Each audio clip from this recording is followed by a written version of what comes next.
about year 27, something like that? How long has it been here in Scott County?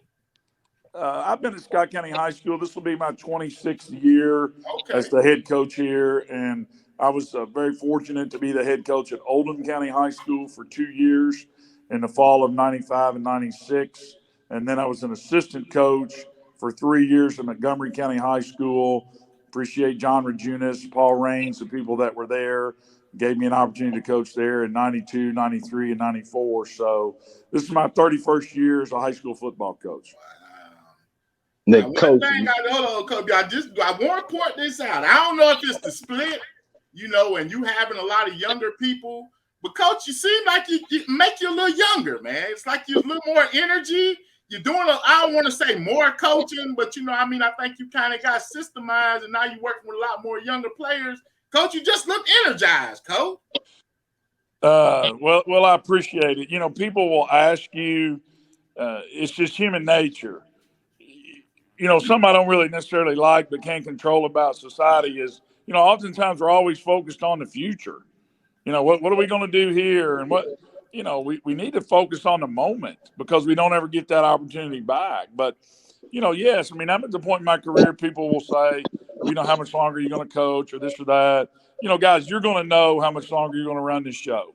You're going to get up one morning and one of you's going to call the other and you're going to say, man, I'm not that fired up about, calling Coach Dennis Johnson and doing that interview. I think I'd rather go do this that night. Well, when that time comes, then you're doing a disservice to the show. So you got to step away from it. And so when that time comes for me where I'm not as excited about being here as I once was, I'll know when that time is. And, your energy, there are a lot of 52-year-olds that have a lot more energy than there are 30-year-olds on a football field.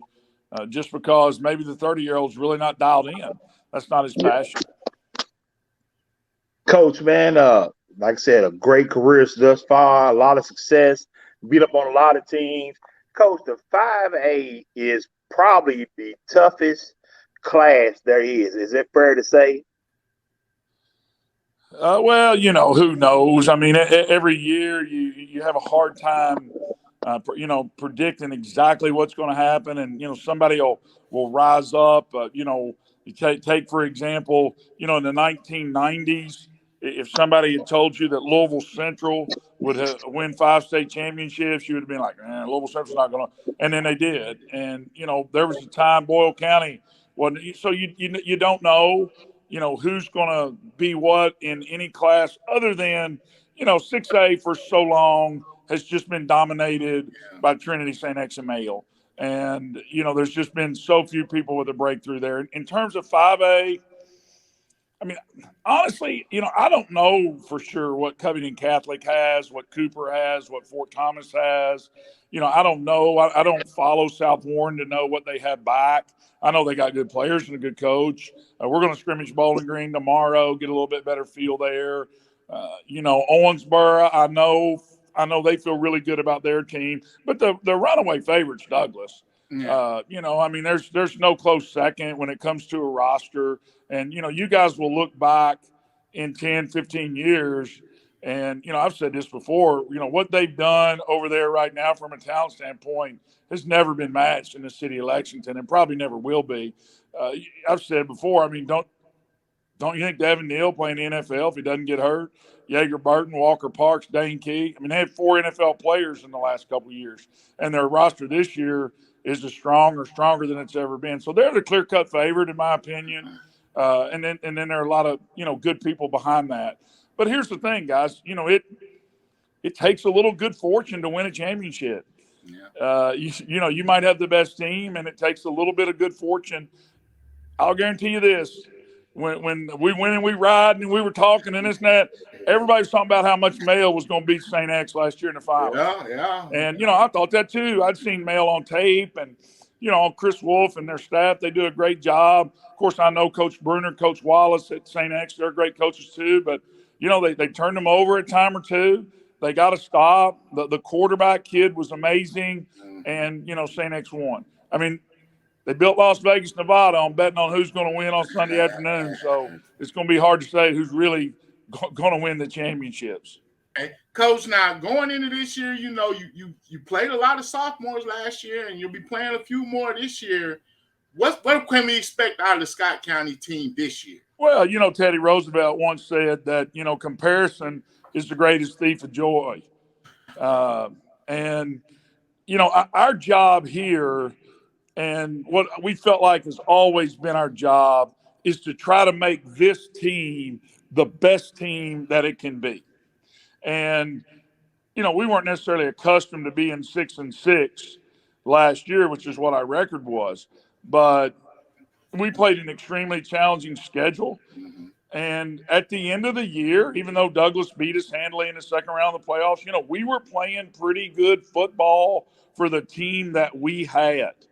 And sometimes you can have a glossy record and maybe you haven't achieved at the level that you feel like you should and you don't feel as good, or, you know, you don't have a great record, but you really feel good about what you've done in terms of the kids maximizing their potential.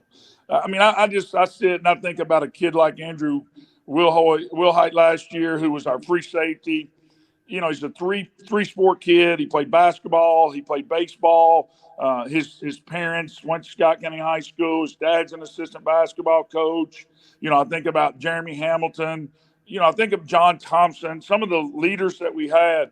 You know, by the end of the year, at the end of their career last year, they were playing about as good a football as they could play. And so while we would rather not be 6-6, we did a lot of good things. You know, in terms of how good are we going to be this year? I don't know. It's too early. In 2006, we went down to Trinity in our second preseason scrimmage, and it was really, really important to us to do well in terms of the scoreboard. And we actually won the scrimmage. I don't know what the score was, but it was like 20-14. And we were thrilled. I mean, we were thrilled. And, you know, at the late in the year, you know, Trinity won the state championship that year, and we had an early exit from the playoffs. So you got to understand that every situation in your life is a learning opportunity. And whether you win, you got to learn how to coach after you're winning.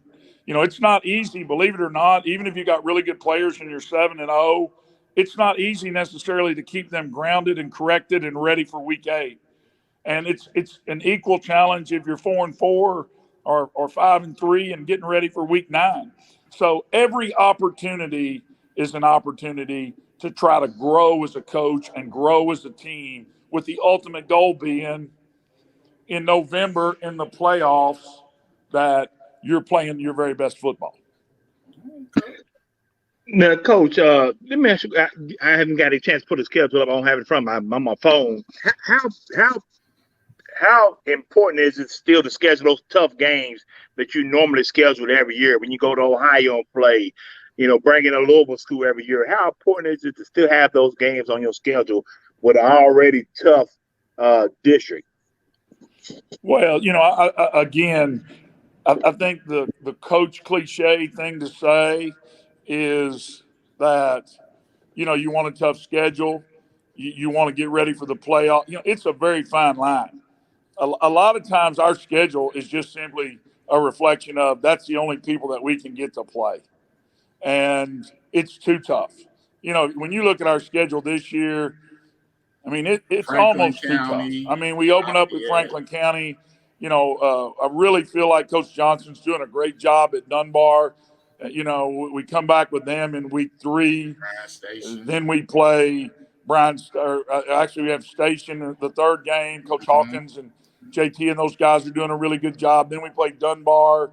Then we play Douglas. Then we finish up on the back end with Ballard and Lexington Catholic. And so, you know, it's really tough. And I'm really proud of our players last year in that, you know, we were able to keep banging and keep battling. You know, we missed a short 20-some yard field goal on the last play of the game to beat Catholic, and we lost 41-40. And it's not easy to get back up off the mat on that. So I think it's a real fine line to answer your question. You absolutely need to be tested, but you also, there's a balance there. Coach, man, I know a kid has been in the program for a long time. He played mostly defense, I believe. Logan Jones, is he gonna see a little bit of offense? What are your expectations for him and any other young man you expect big things out of this year? Well, the first thing would be, every kid in our program is important. And it's tough sometimes when you start to individualize and talk about single kids, because that was something that helped me a lot as a coach once my son started playing. I said that I would never buy, for example, when my oldest son started playing baseball. I think it was the very first sport he played. I was just going to get him an average bat. I mean, by the time he was 8, I had him the best bat and had him practicing off the tee, trying to hit home runs. And, when they got to youth league football, I'm out there trying to find them a Speed Flex helmet. So you always have to keep in mind that every kid is important. But, Logan did a lot of good things for us last year in the secondary, and that's where he'll be this year to start the year, is in the secondary. And our job for Logan and for every kid is to find the button to push on that kid to maximize it.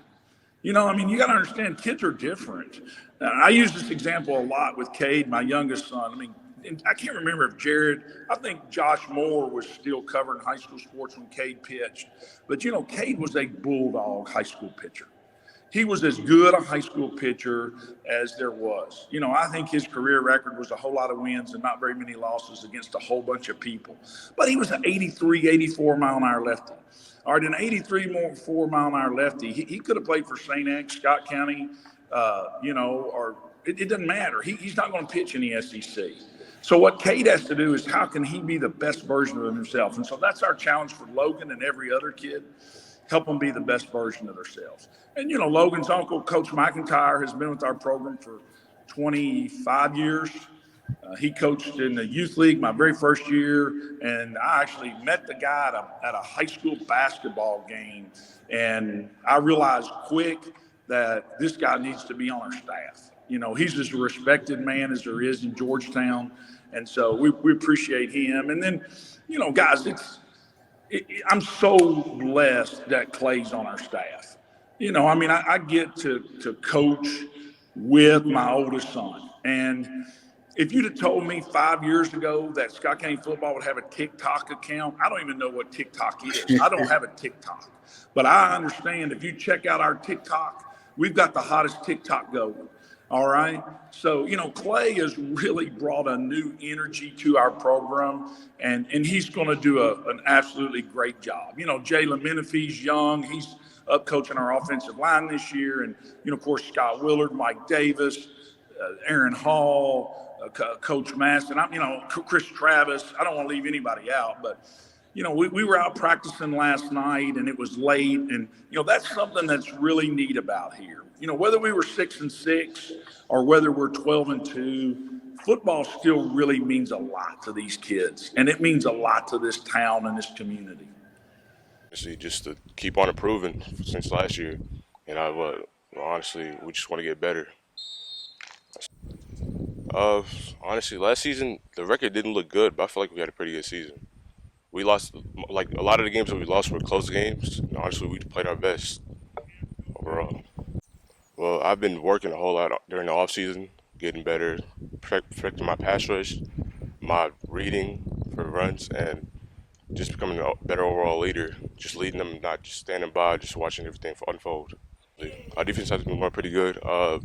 We've been doing a lot of improving, a lot of scrimmaging. We've been doing good at scrimmages and watching film and seeing how we can improve over time.